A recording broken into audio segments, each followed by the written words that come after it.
Maya Rodriguez wiped the sweat from her forehead as she stocked the shelves at the downtown grocery store. It was another ordinary Tuesday morning in San Diego, and she was just another face among thousands of people going about their daily routines. At 26, she had grown comfortable with being invisible. After all, invisibility had been her survival strategy for most of her adult life. The small grocery store where she worked sat in the heart of the city, just a few blocks from the naval base. Military personnel frequently stopped by for quick meals and supplies, their uniforms creating a constant reminder of the world she had once been part of. Maya kept her head down when they came through, focusing intently on her work, hoping none of them would recognize the intricate tattoo that wrapped around her left shoulder and upper arm. The tattoo was a masterpiece of black and gray ink, depicting a phoenix rising from flames with military dog tags woven into the design. Most people saw it as just another piece of body art, but to those who knew what to look for, it told a much deeper story. Each element had meaning. Each line represented a memory she wished she could forget. That morning, as Maya arranged canned goods on the lower shelves, she felt the familiar weight of stares from customers passing by. Some looked at her tattoo with curiosity, others with judgment. She had learned to ignore both reactions over the years. The tattoo was visible whenever she wore short sleeves, which was most days in California's warm climate, but she had stopped caring what strangers thought about her ink. Commander Jake Sullivan walked into the store with the confident stride of someone accustomed to command. At 34, he was a decorated Navy SEAL with over a decade of service under his belt. His dark hair was regulation short, and his green eyes held the sharp awareness that came from years of high-stakes operations. He was in civilian clothes, but his military bearing was unmistakable to anyone who knew what to look for. Jake needed to grab some protein bars and energy drinks before heading back to base for afternoon training. He was running late after a medical appointment, and this small store was the closest option. As he walked through the aisles, his mind was focused on the upcoming mission briefing and the new recruits he would be evaluating later that week. Maya was kneeling beside a display of breakfast cereals when Jake walked past her aisle. She didn't look up, continuing to arrange boxes in neat rows while humming softly under her breath. It was a habit she had developed to calm her nerves during busy periods at work. The melody was an old military cadence, though she doubted anyone would recognize it in her gentle humming. Jake paused near the energy drink cooler, reaching for his usual brand when something caught his peripheral vision. A flash of familiar imagery made him turn his head toward the young woman organizing cereal boxes. His eyes immediately focused on her tattoo, and his breath caught in his throat. The phoenix design was extraordinary in its detail, but that wasn't what stopped him cold. Woven into the flames at the base of the phoenix were military dog tags, and even from several feet away, Jake could make out specific details that made his heart race. The tags weren't generic props or decorative elements. They were real, accurate representations of actual military identification tags, complete with proper formatting, and what appeared to be authentic service information. Maya sensed someone watching her and glanced up briefly. Her eyes met Jake's for just a moment before she quickly looked away, but in that instant he saw something that confirmed his suspicions. There was a depth in her brown eyes, a weight that he recognized from looking in mirrors after difficult deployments. It was the look of someone who had seen things that couldn't be unseen, experienced losses that left permanent marks on the soul. Jake's training kicked in, and he began observing details without appearing to stare. The way Maya moved spoke of someone who was hyper-aware of her surroundings despite appearing relaxed. Her posture suggested she was ready to react quickly if needed, and her periodic glances toward exits were subtle but noticeable to someone trained in tactical awareness. The dog tags in her tattoo weren't random decorative elements. Jake could see they included proper military formatting, appropriate fonts, and what looked like authentic information layouts. This wasn't the work of someone who had simply Googled military imagery. This was the tattoo of someone who had intimate knowledge of military identification procedures and protocols. Maya finished organizing the cereal display and moved to the next aisle, her movements efficient and purposeful. Jake found himself following at a distance, not stalking, but positioned where he could observe more of the tattoo's details. The phoenix itself was rendered in stunning detail, its wings spread wide as it emerged from realistic flames. The artwork was professional quality, clearly expensive and time-consuming to complete. But it was the personal touches woven throughout the design that truly caught Jake's attention. Hidden among the phoenix feathers were small symbols that appeared to be unit insignias, and the flames contained what looked like coordinates or dates in subtle numerical sequences. This wasn't just a beautiful tattoo, it was a memorial piece, a tribute that spoke of deep personal loss and military connection. As Jake continued his shopping, he found himself thinking about the young woman and her remarkable ink. In his years of service, he had seen many military tattoos, from simple unit logos to elaborate memorial pieces. But there was something about this particular tattoo that suggested a story worth knowing, a history that had shaped someone's life in profound ways. Maya finished her section and headed toward the back room for her break, unaware that her carefully hidden past had just walked into her present, in the form of a Navy SEAL commander, who recognized the significance of the art she wore on her skin. Jake couldn't shake the image of Maya's tattoo from his mind as he completed his shopping. The level of detail and military accuracy he had observed wasn't something that happened by accident. Someone with that kind of ink had a story, and his instincts told him it was connected to service and sacrifice in ways that most civilians would never understand. He made his purchases quickly, but lingered near the front of the store, pretending to check his phone while keeping an eye on the employee break schedule posted behind the customer service counter. When Maya emerged from the back room 20 minutes later, Jake was studying nutrition labels on protein bars near the checkout lanes. Maya had changed from her work apron into a light cardigan that covered most of her tattoo, but Jake could still see the edges where the phoenix's wings extended toward her shoulder blade. She moved with the same careful awareness he had noticed earlier, scanning the store's layout as she returned to her section. It was second nature to her, that constant environmental assessment that military training burned into a person's reflexes. At the checkout counter, Jake found himself in Maya's line almost by coincidence. She was covering for another employee during lunch break, her name tag reading Maya R in simple black letters. When their eyes met again, he saw her stiffen slightly, that unmistakable reaction of someone who had learned to be cautious around people who paid too much attention. "Find everything okay today?" Maya asked, her voice professionally pleasant but with an underlying tension that Jake's trained ear detected immediately. She was nervous, though she was doing an excellent job of hiding it behind customer service protocols. "Yes, thank you," Jake replied, studying her face as she scanned his items. Up close, he could see she was younger than he had initially thought, probably mid-20s, but there were subtle lines around her eyes that spoke of stress and sleepless nights. Her hands moved efficiently across the scanner, muscle memory from months or years of repetitive work. As Maya bagged his protein bars and energy drinks, Jake noticed additional details that reinforced his growing suspicions. Her movements were economical and precise, wasting no motion or energy. When she handed him his receipt, their fingers brushed briefly, and he felt the calluses on her hands that suggested familiarity with physical training or manual work beyond grocery store duties. "Have a good day," Maya said, already looking past him to the next customer. But Jake saw her glance flick briefly to his own hands, noting his military-style watch and the small tattoo visible just above his wrist. Her expression shifted almost imperceptibly, a flash of recognition or understanding that confirmed what he was beginning to suspect. Jake left the store but didn't go far. He sat in his truck in the parking lot, ostensibly checking messages on his phone while actually processing what he had observed. Everything about Maya suggested military background, from her situational awareness to her movement patterns to the incredibly detailed and personal military tattoo she wore. But what was someone with apparent military training doing working at a grocery store? And why did she seem so nervous around people who might recognize her background? Over the next several days, Jake found reasons to return to the store.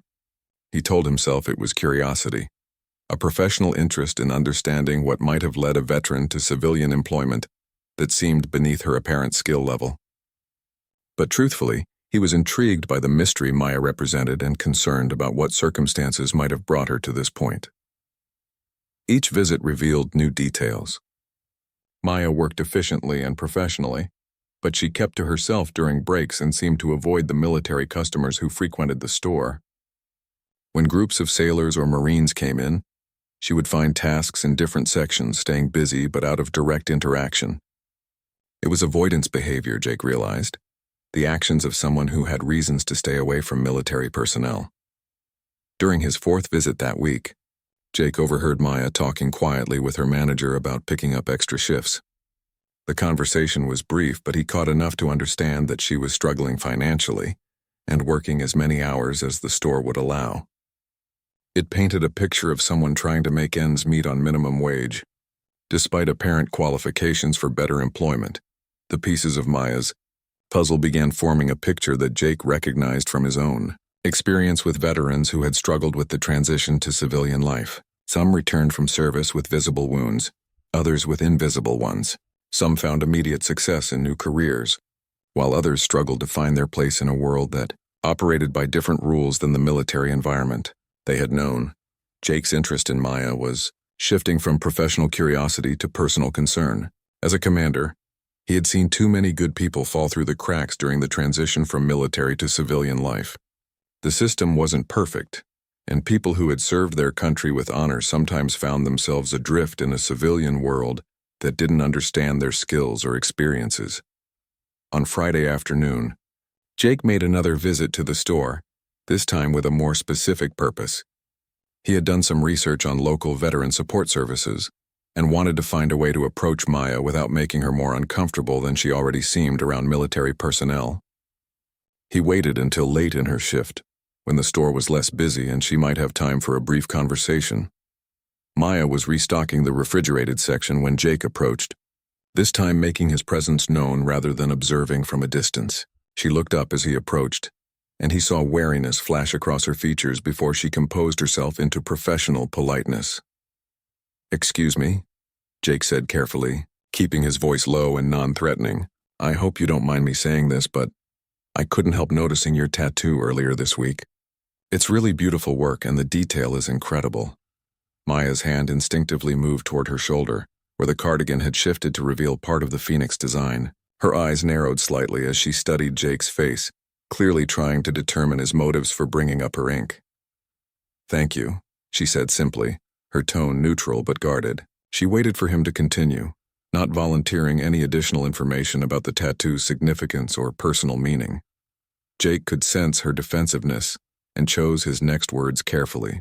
This was a delicate moment, and how he handled it could determine whether Maya would trust him enough to have an honest conversation or whether she would shut down completely and possibly transfer to a different shift to avoid future encounters. The truth was, Jake had recognized more than just military accuracy in Maya's tattoo.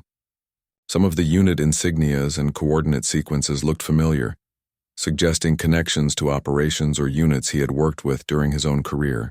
If his suspicions were correct, Maya's story might intersect with his own military experience in ways that could explain both her current circumstances and her apparent reluctance to engage with military personnel.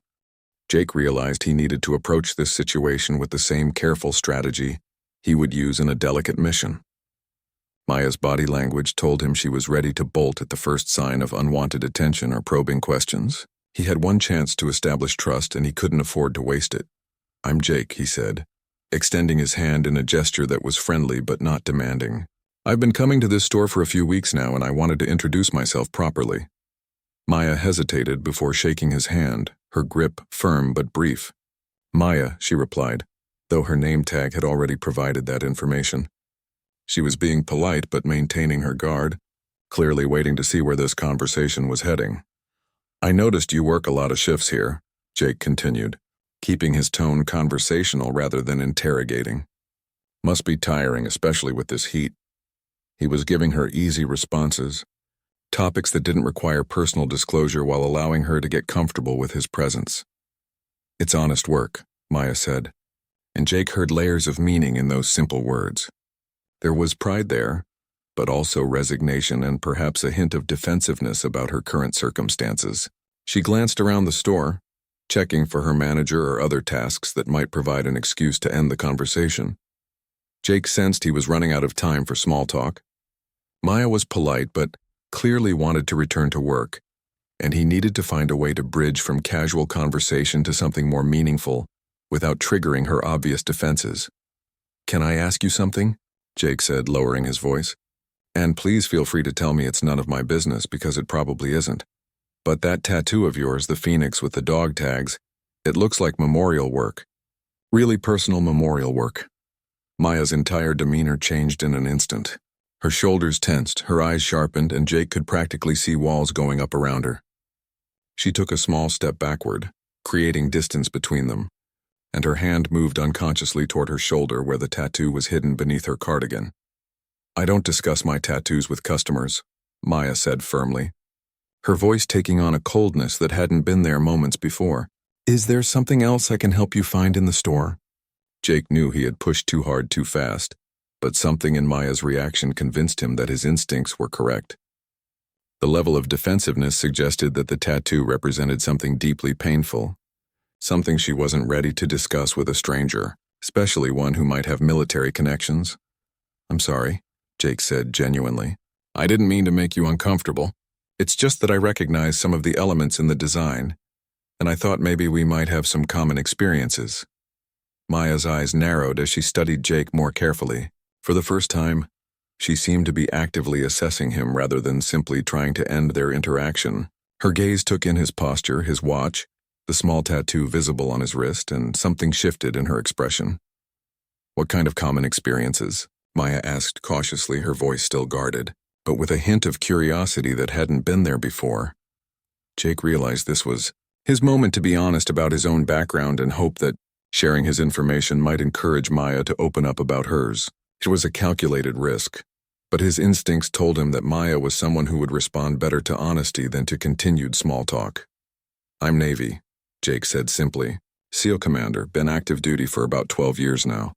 And some of the unit insignias I saw in your tattoo looked familiar to me. I've worked with different branches over the years, joint operations, that kind of thing." Maya went very still, and Jake could see her processing this information. Her breathing became more controlled. Her stance shifted slightly, and he recognized the subtle changes that indicated someone moving into a more defensive mindset. But she didn't walk away, which Jake took as a positive sign. "Why are you telling me this?" Maya asked, her voice barely above a whisper. "What do you want?" The question revealed so much about Maya's mindset and current situation. She expected people to want something from her, to have ulterior motives for showing interest. It suggested experiences that had taught her to be suspicious of kindness or attention, especially from people connected to her past. "Honestly?" Jake said, choosing to be completely direct. "Because you look like someone who's been carrying something heavy for a long time, and I recognize that look. I've seen it in the mirror, and I've seen it in good people who served their country and came home to find that home wasn't quite what they remembered." Maya's composure cracked slightly at his words. Jake saw a flash of pain cross her features before she regained control, but it was enough to confirm that he had touched on something real and significant in her experience. "I don't know what you think you know about me," Maya said, her voice trembling slightly despite her efforts to maintain control. "But you're wrong. I'm just someone who works at a grocery store and has some ink. That's all there is to it." But Jake could see in her eyes that there was much more to it than that.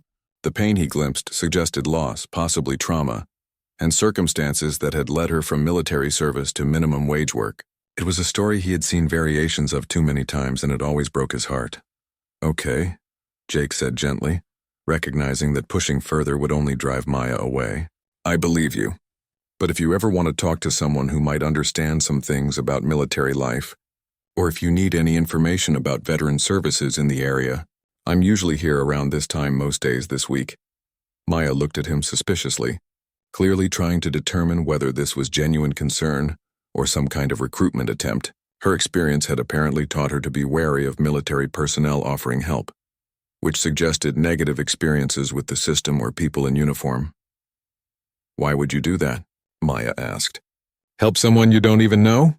It was a fair question, and Jake realized that his answer might determine whether Maya would ever trust him enough to have a real conversation about whatever had brought her to this point in her life. "Because sometimes good people fall through the cracks," Jake said simply, "and sometimes those people just need someone to remind them that there are still people who care about what happens to veterans after they come home." Maya stared at him for a long moment, and Jake could see internal conflict playing out across her features.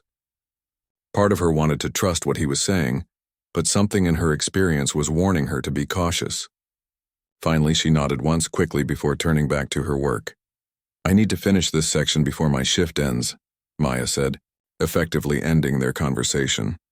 Jake nodded and stepped back, giving her space while recognizing that he had planted a seed that might eventually grow into trust and communication. Over the weekend, Jake found himself thinking about Maya more than he had expected. Something about her situation had gotten under his skin, triggering the same protective instincts that made him good at leading his team, but sometimes complicated his personal life. He had seen too many veterans struggle with the transition to civilian life, and Maya showed all the signs of someone who was barely keeping her head above water. On Monday, Jake made his usual stop at the store, but Maya wasn't working. According to the schedule visible behind the customer service counter, she wouldn't be in until Tuesday evening. Jake realized he had unconsciously started timing his visits around her shifts, which suggested his interest in her situation was becoming more personal than professional. Tuesday evening found Jake back at the store, ostensibly shopping for dinner ingredients but really checking to see if Maya would be willing to continue their conversation from the previous week.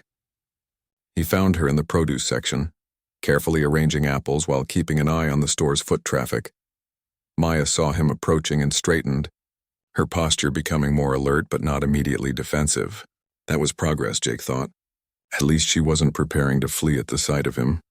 "Evening, Maya," Jake said casually, selecting a few apples from the display she had just organized. "How was your weekend?" "Quiet," Maya replied, continuing her work while talking. "Yours?" It was small talk, but it was voluntary small talk, which Jake took as a positive development. Maya was choosing to engage rather than simply tolerating his presence until he went away. "Spent some time at the beach, did some reading," Jake said, keeping his tone light. "Actually read an interesting article about veteran employment programs in San Diego. Some pretty good resources available locally." Maya's hands paused in their work, and Jake saw her shoulders tense slightly. She was clearly trying to decide whether his comment was casual conversation or a deliberate attempt to revisit their previous discussion about military connections. "That's nice," Maya said neutrally, resuming her apple arrangement with perhaps more focus than the task required. Jake decided to take a different approach. Instead of pushing Maya to talk about her background, he would share more of his own and see if that encouraged her to open up naturally. "Actually, the article reminded me of something," Jake said, examining an apple with exaggerated care. "When I first got out of basic training, I thought the transition to real military life would be easy. Turned out the hardest part wasn't learning new skills. It was learning to trust people again after some negative experiences with authority figures." Maya glanced at him sharply, clearly surprised by his admission of vulnerability. In her experience, military personnel, especially officers, didn't typically admit to struggles or difficulties, particularly not to virtual strangers. "What kind of negative experiences?" Maya asked, and Jake could hear genuine curiosity in her voice for the first time since they had started talking. "Had a commanding officer early in my career who was more interested in politics than taking care of his people," Jake said, and he could see Maya's attention focus more intently on his words. "Guy would throw subordinates under the bus to protect his own career advancement. Took me a while to learn that not everyone in uniform operates that way." Maya had stopped pretending to work with the apples and was now listening openly to Jake's story. Something in his words had clearly resonated with her own experiences, and her defensive posture was beginning to relax. "How did you get past it?" Maya asked, and Jake could hear layers of meaning in her question. She wasn't just asking about his specific situation. She was asking how someone recovers from betrayal by people who were supposed to provide leadership and protection. "Time helped," Jake said honestly, "but mostly it was finding good people who showed me that integrity still existed in the military. People who proved through their actions that not everyone was out for themselves." Maya nodded slowly, and Jake could see her processing his words against her own experiences. The fact that she was engaging with the topic suggested that trust issues with military leadership might be part of her story. "Must be nice to find people like that," Maya said quietly, and there was a wistfulness in her voice that suggested she hadn't been as fortunate in her own military experience. "It is," Jake agreed, "but it took time, and I had to be willing to give people a chance to prove themselves. That was the hard part for me, staying open to the possibility that things could be different." Maya was quiet for several minutes, clearly thinking about what Jake had shared. When she finally spoke, her voice was softer than it had been in any of their previous conversations. "What if someone made mistakes?" Maya asked, her eyes focused on her hands rather than Jake's face. "What if they did things they regret and now they can't find a way back to the person they used to be?" It was the most personal thing Maya had shared since they had started talking, and Jake recognized it as a significant moment of trust. How he responded would likely determine whether she would continue to open up or retreat back into her protective shell.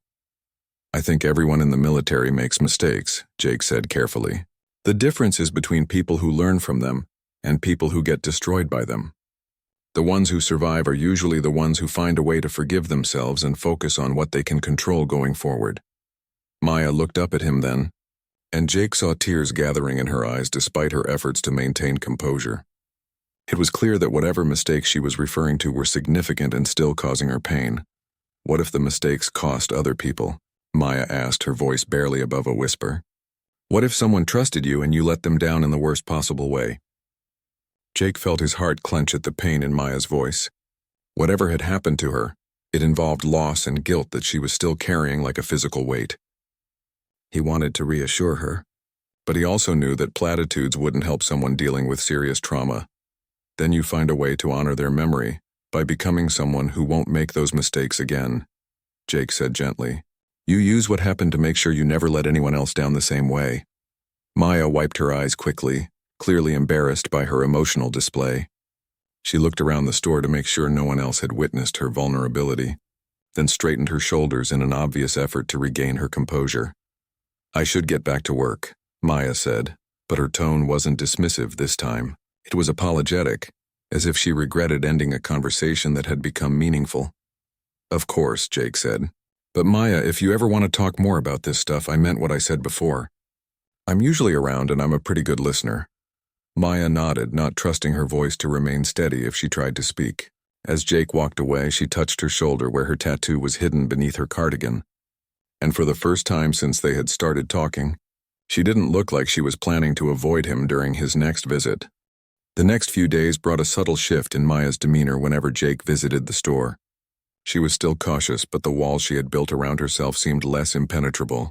When Jake stopped by Thursday evening, Maya actually initiated conversation, asking about his day before he had a chance to say anything beyond hello. "Rough training session," Jake replied honestly, rolling his shoulder to work out a kink from the day's exercises. "Sometimes I think the new recruits are trying to prove they're tougher than their instructors." Maya smiled slightly at that, the first genuine smile Jake had seen from her. "Sounds familiar," she said, and then seemed surprised by her own words, as if she hadn't meant to reveal that level of personal connection to military training. "You worked with recruits?" Jake asked gently, sensing an opening but trying not to push too hard. Maya hesitated, clearly debating how much to share. "Different kind of training," she said finally. "But yeah, I know how that goes." It was another small piece of the puzzle, and Jake filed it away with the other clues he had gathered about Maya's background. Different kind of training could mean many things, but combined with the tactical awareness he had observed and the detailed military knowledge evident in her tattoo, it painted a picture of someone with specialized skills. "What kind of work do you do now?" Maya asked, deflecting attention from her own revelations. "I mean, when you're not shopping for protein bars." Jake appreciated her attempt to turn the conversation toward safer topics, but he also recognized it as a sign that she was becoming more comfortable with him personally, even if she wasn't ready to discuss her past in detail. "Training mostly," Jake said, "working with teams on specialized operations, helping people develop skills they'll need in difficult situations, problem solving under pressure, that kind of thing." Maya nodded, and Jake could see her processing the implications of his job description. She was clearly intelligent and experienced enough to read between the lines and understand that his work likely involved more than routine military exercises. "Must be challenging," Maya said, and Jake heard respect in her voice. "Making sure people are ready for things they can't really prepare for until they're actually in the situation." It was an insightful comment, and it reinforced Jake's growing conviction that Maya had personal experience with the kind of high-stress, high-stakes situations he was describing. Someone without military background wouldn't have expressed that particular understanding of the gap between training and real-world application. Over the weekend, Jake found himself researching local veteran services more thoroughly than he had originally intended. What had started as a way to potentially help Maya had become a broader interest in understanding what resources were actually available to veterans in transition. What he found was both encouraging and frustrating. There were programs available, but many required navigating complex bureaucratic processes or meeting specific criteria that didn't account for individual circumstances. Veterans dealing with trauma, guilt, or other psychological barriers often fell through the cracks, not because help wasn't available, but because accessing that help required a level of advocacy and persistence that overwhelmed people who were already struggling. On Monday, Jake returned to the store with printouts of information about several local programs, but he wasn't sure how to offer them to Maya without triggering her defensiveness. He found her working the late shift, restocking shelves during the quieter evening hours. "Busy night?" Jake asked, noting that the store was nearly empty except for a few late shoppers. "Better this way," Maya said, continuing to work while they talked. "Easier to focus when it's quiet." Jake understood what she meant. Crowds meant more variables to monitor, more potential threats or complications. For someone with heightened awareness from military training, busy environments could be exhausting in ways that civilians didn't typically consider. "I've been thinking about our conversation the other day," Jake said, keeping his voice low even though they were essentially alone in the aisle, "about finding ways to move forward after difficult experiences." Maya's hands slowed in their work, but she didn't stop or turn away. She was listening, Jake realized, even if she wasn't ready to actively participate in the conversation. "I did some research on local programs for veterans," Jake continued. "Not because I think you need help, but because I was curious about what's actually available. Turns out there are some interesting options that aren't widely advertised." Maya finally stopped working and turned to face him, her expression cautious but interested. "What kind of options?" Jake pulled out one of the printouts he had brought, choosing carefully which program to mention first. "There's a group that meets weekly, informal discussion sessions for veterans dealing with transition issues. Not therapy, just conversation with people who understand military experience." Maya took the paper he offered, scanning the information quickly. Jake could see her noting details like meeting locations, times, and the absence of formal requirements or documentation needs. "Anonymous participation?" Maya asked, pointing to a line in the program description. "Completely," Jake confirmed. "No names required, no records kept, no reporting to any official agencies. Just people talking with other people who get it." Maya folded the paper carefully and tucked it into her pocket. It wasn't a commitment to attend, but it was acceptance of the information, which felt like progress.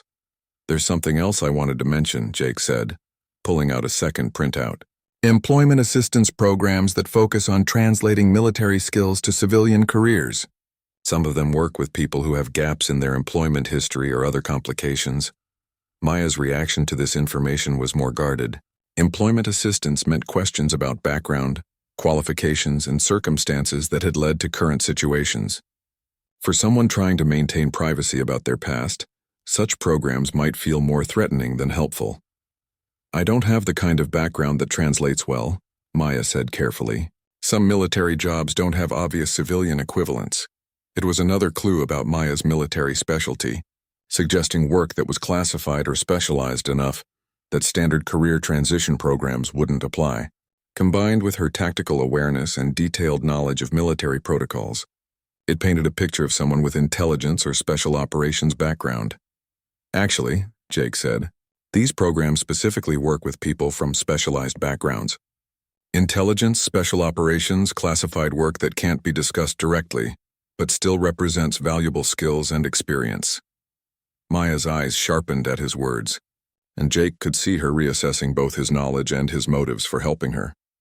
Someone offering assistance with employment for classified military backgrounds was either very well connected within military systems or potentially involved in recruitment or investigation activities. "How do you know about programs like that?" Maya asked directly, and Jake could hear the wariness returning to her voice. It was a fair question, and Jake realized he needed to be completely honest about his own position and connections if he wanted Maya to continue trusting him. "Because part of my job involves helping team members transition when they leave active duty," Jake said. "Special operations community is small, and we try to take care of our own when people move on to civilian careers." Maya stared at him for a long moment, clearly processing the implications of what he had just revealed.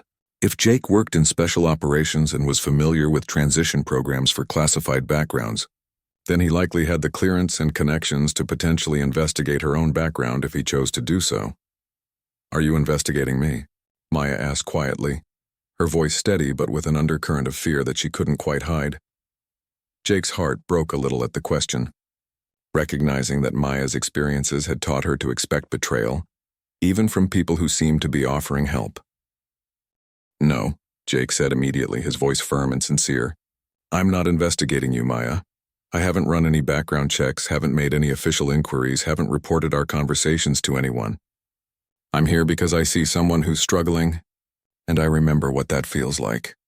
Maya searched his face for signs of deception, her military training allowing her to read micro-expressions and body language with the same skill Jake possessed. After several tense moments, some of the suspicion faded from her eyes, though wariness remained. "How do I know you're telling the truth?" Maya asked. "How do I know this isn't some kind of recruitment attempt or security review?" Jake understood her paranoia because he had felt it himself during difficult periods in his career.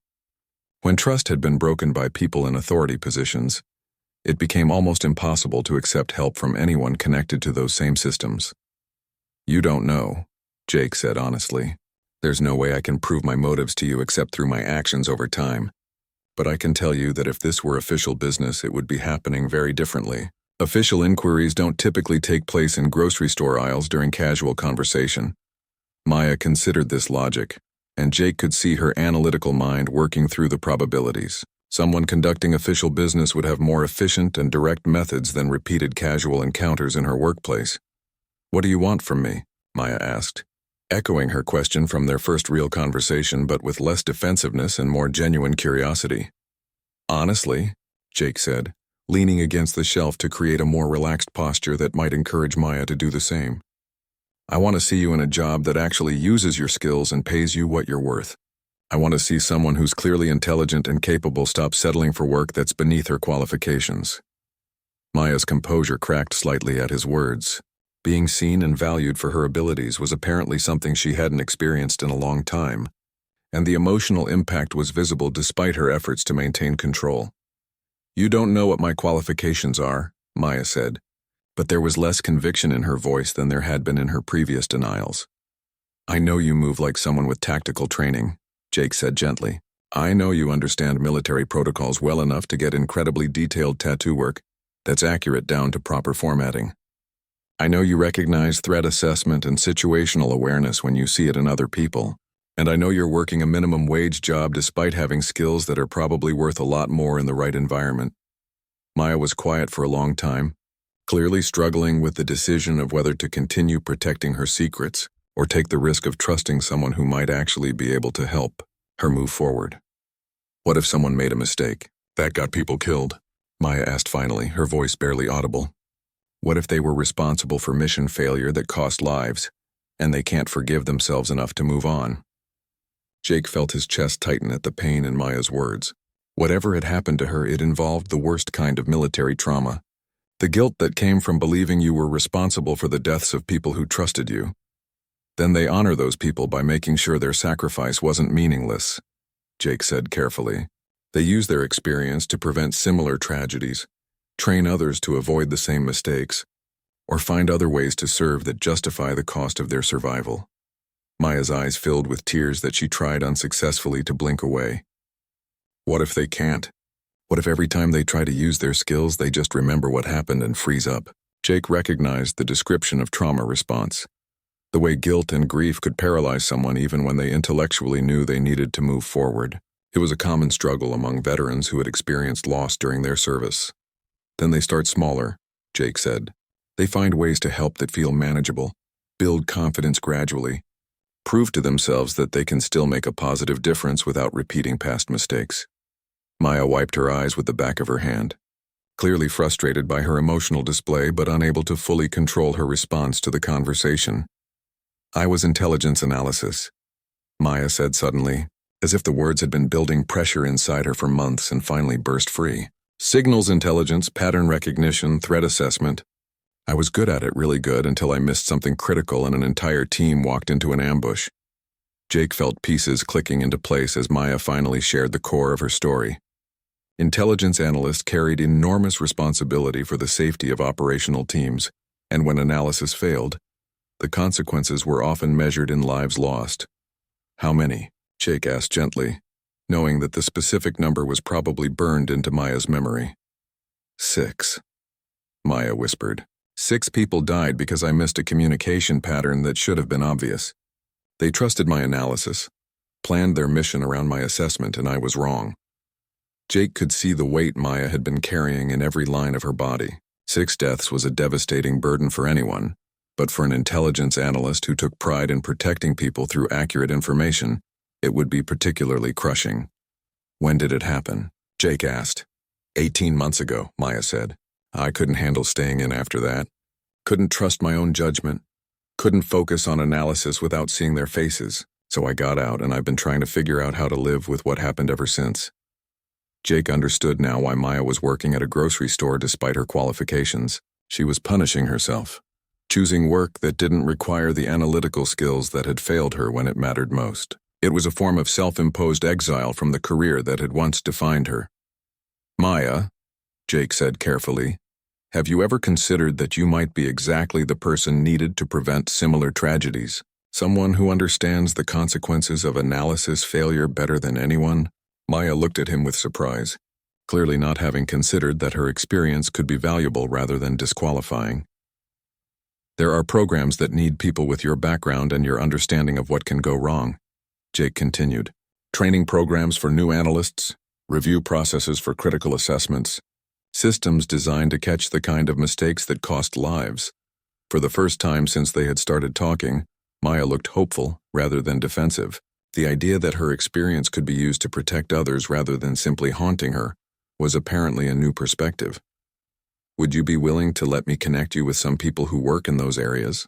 Jake asked. Not official channels, just conversations with people who understand what you've been through and might have ideas about how your experience could help prevent similar losses. Maya was quiet for several minutes, clearly weighing the risks and possibilities of Jake's offer. Finally, she nodded slowly. Okay, she said, but slowly and unofficially. I'm not ready for anything formal or permanent. Jake smiled, recognizing Maya's agreement as a significant step forward. Slowly and unofficially, he agreed. We'll take it one conversation at a time. As Maya returned to her work, Jake could see some of the tension she had been carrying beginning to ease. For the first time since he had noticed her tattoo, she looked like someone who might be ready to consider that her story wasn't over, that there might still be ways for her to honor the people she had lost by using her experience to protect others.